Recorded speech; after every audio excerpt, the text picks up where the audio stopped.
So let's start with some basics of how a bank works. So we have a bank here, the Silicon Valley Bank, and there are two main actors that we're going to discuss about. We have all the depositors. They're just people that they want to keep their assets there. And then behind the scenes, we're not going to forget that there are a bunch of investors that have stocks of that bank. So here we have paper from stocks. In 2022, the assets, the whole deposits of that bank were around $200 billion. What happened with those $200 billion in a bank? They have to use that money. How they use that money? They either go for loans, usually, or they go and buy other securities that are, in theory, risk-free. They are called bonds.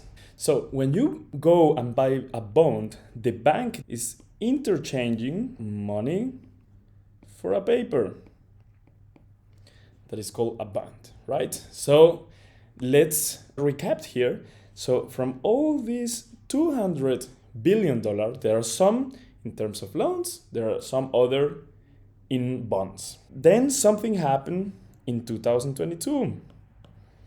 What happened in the macroeconomic environment? The inflation, that is usually represented with this pi symbol, started to increase.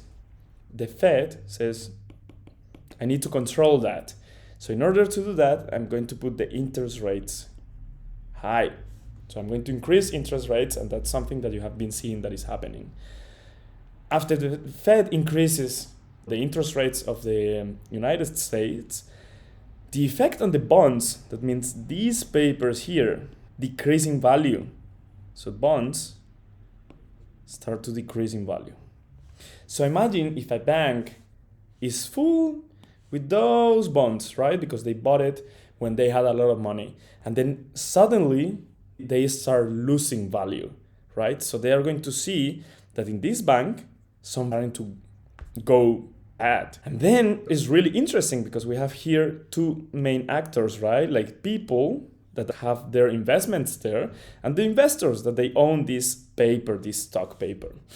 So first of all, during this crisis, some of the people that hold, like the depositors, they really needed some money. So they started withdrawing in 2023. Here, withdrawing a lot of money.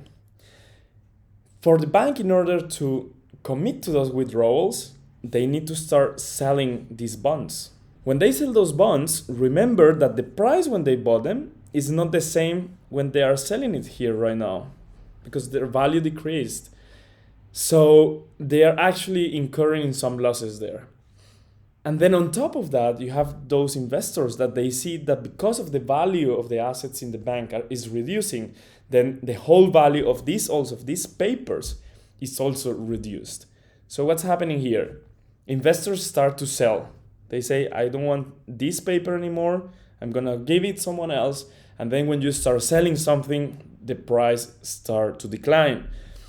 Then it goes all over the news. And then these people here, they also want to have the money back because they think that the bank is not safe anymore and is potentially going bankrupt. And in that moment is when the Fed here needs to come also to help this bank in order to calm all the society, because these could have huge and bad implications for society.